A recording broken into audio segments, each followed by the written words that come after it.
What's going on, guys? Luke here again, back with episode number 4 of the Marvel Strike Force free-to-play series. As you can see on the screen, just hitting level 15. We're also farming the Bullseye node as well, by the way. So we've also just unlocked Blitz. Now, when I unlocked Blitz, this was a couple of days ago. It was when the Ghost Rider Blitz was on anyway. I don't know how far behind I am recording-wise. I'm a little bit further ahead, real-time. But to sit down and record these, because I record the gameplay pretty much ASAP. As soon as I have full energy, that's when I record the gameplay. But yeah, as you can see, we're just playing a little bit of Blitz. We're going to use all the 25 power core Blitz recharges, and you'll see that in the background. But in the last episode, we went over comments from episode 1. Let's go over comments from episode 2. So let me just load up the video now. So Foxy says, great series. As a new player, it's great to play along with you. Maybe talk a bit more what's going on and what's the plan going forward so I can learn, because the game is a bit complicated at the start. I agree, the game is a little bit complicated. If you haven't played a turn-based RPG hero collector, then yeah, the game can be a little bit hard. Obviously, there's all these different abilities, there's all these different stats and numbers everywhere. But once you get used to it, it's fairly straightforward. So in my video, the last video, episode number 3, I actually went over a little bit of what the plan is and what I want to farm and what some of the short-term goals are, and also a couple of the long-term goals, because we don't know what content's coming throughout 2020, so that should be interesting to see. Jamal says, could you start a list of the daily stuff you farm? Maybe each day you could copy and paste it and add new stuff. This was something I thought about, but then I thought I'm a couple of episodes ahead. I mean, as I'm recording this, I think I have the footage recorded that just needs commentating for like another 3 episodes maybe. So I'm a little bit further ahead, so it's not as if I'm recording what I do on that day. I'm a couple of days ahead, which is kind of good for me because it means I can essentially stay ahead. And yeah, so I don't know about that. I mean, you guys can pretty much see what I'm farming on the screen anyway, so just watch the videos, I would say. Lucas says,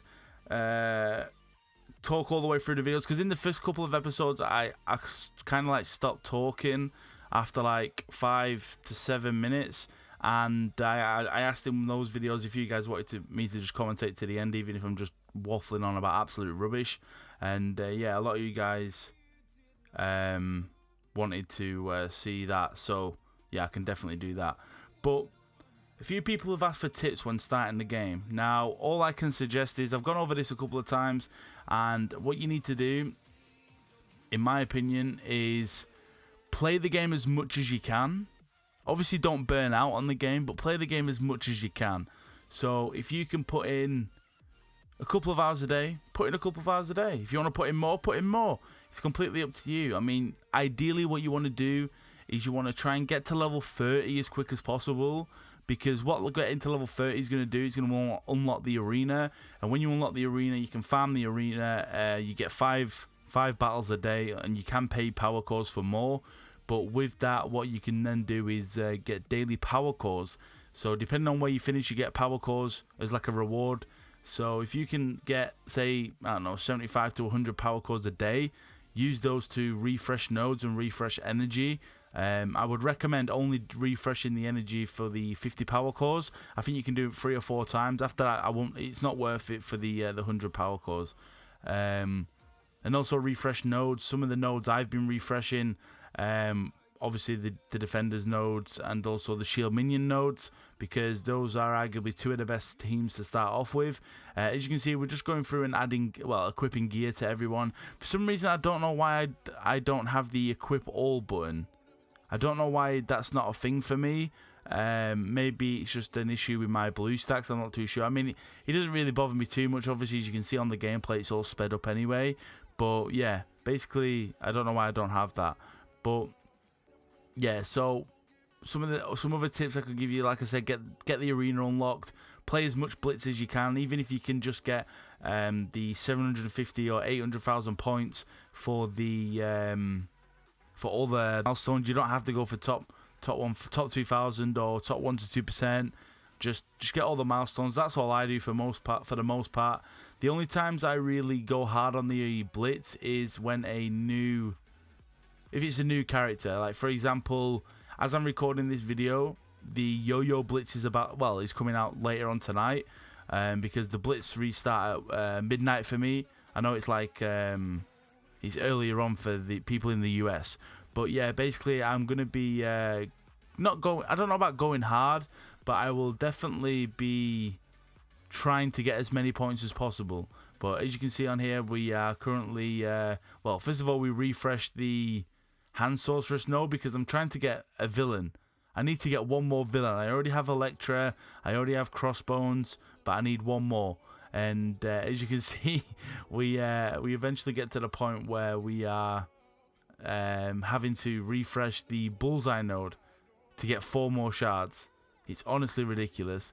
But yeah, as you can see, just equipment gear. A lot of the gear we need now is on the villains campaign, which we can't get to. We can't get to the villains campaign.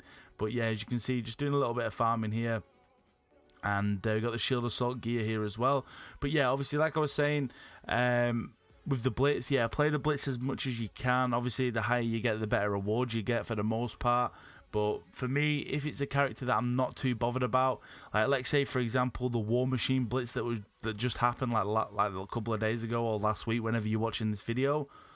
I already have War Machine at 7 stars. He's easily farmable from the raid store.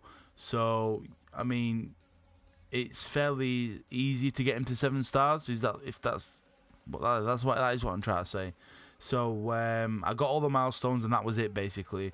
And also, every time you level up, I would definitely recommend taking your characters to that level straight away, because you will see, I don't know about this episode, but definitely the next 2 episodes, you will see that I get to the point where I can essentially just auto every single node for the most part. So yeah, as you can see, this is when we come back after logging out for the day, and we're still 4 shards short of the boy Bullseye, who, in my opinion, as you can see there, that's me rendering one of the videos, by the way. That's what that little notification was. It's from Final Cut. But yeah, what was I trying to say? Yeah, we come back and we try to 3-star this node here, this shield security node. So yeah, we're going to try and 3-star that. But what was I saying? Yeah, the Blitz, just try and get the milestones. That's all I did. I think it's like 800,000 points or 750,000 points. And yeah, another tip I would say is for the teams. I know I seem to say it all the time, but the best teams to get are the defenders first. Defenders are first because they're easiest to get, in my opinion. Defenders are going to carry you through a lot of content, and I mean a lot of content. And then you also have the shield minions. The shield minions are then going to unlock Iron Man for you. Iron Man is now a permanent legendary event. It doesn't go away, which is good, because at the start of the game, Iron Man only came around like every 6 months. So yeah, I mean, to get Iron Man quite early on is good. He's a really good damage dealer, really good blaster for the most part, especially early game. And then obviously you want to try and get the Guardians next, because the Guardians will then unlock Star-Lord. Star-Lord is such a good character. Obviously dishes out energy to everyone as well. But yeah, and also the Kree minions as well, because the Kree minions are gonna unlock Nick Fury. Nick Fury is so good, especially with the shield team. So those are the 3 teams that I would recommend working on straight away. That's what I'm going to be doing anyway, as you can see. Obviously, I know we've got Spider-Man in this team, but he will eventually get replaced by probably Jessica Jones when I unlock her. So yeah, in my opinion, defenders first, then the shield minions, because the shield team's good even without Nick Fury. And then obviously you've got the Kree team and the Guardians as well, because the Guardians are fairly easy to farm as well. I mean, I think there's a node or 2 with Drax. No, Drax is one from one of the shops, and I believe Mantis is in the shop as well. And who else do you have on that team? Rocket, I think you believe you can farm as well. So, I mean, it's just one of them where they're just easy to get early game. And, yeah, obviously Star-Lord is amazing. So, the video is kind of coming to the end. As you can see, we're just playing through these missions. We're using the same team again: Punisher, Luke Cage, Shield Operative, Shield Medic, and Spider-Man. I don't think I've got Spider-Man leveled up to the point where his Special 2 does defense down just yet. But like I said, we're just currently working our way through the campaign. Obviously, we've got the Elektra node here. We do have the Elektra and Crossbones permanent events there as well. I believe they're stuck there for like 5 years. So, yeah, I'd be interested to see where this game is in 5 years. But yeah, Jessica Jones as well. I believe she's villain to the last chapter in the last node in chapter 2. I believe that's where she's farmable from. And you'll see when I get to her that she's a massive part, because obviously she clears debuffs, she hands out energy as well. So yeah, this node here, as you can see, we just got to protect Nick Fury. So Nick Fury's opening the portal or something like that. He's doing something with the portal anyway. It's been a long time since I played through the story. Nowadays, I just skip it all. But yeah, hopefully you guys enjoyed this video. The video is, like I said, wrapping up. And yeah, we're just going to do this last node, I believe. Or maybe even one more node after this. And yeah, thank you so much for the support on the videos recently. Honestly, this channel, for those of you who don't know, I used to upload a game called FIFA. It's basically football or soccer if you're watching from America. And I fell out of love with that game. And then I got into the Marvel Strike Force Envoy program. And I only like a couple of weeks ago, I thought, you know what? I need to put more time into this channel. And maybe I'll talk about that a little bit more in the next video. But that's going to do it for this video. Hopefully you guys enjoy it. Drop a like, subscribe if you're not already. I'll see you on the next one. Peace.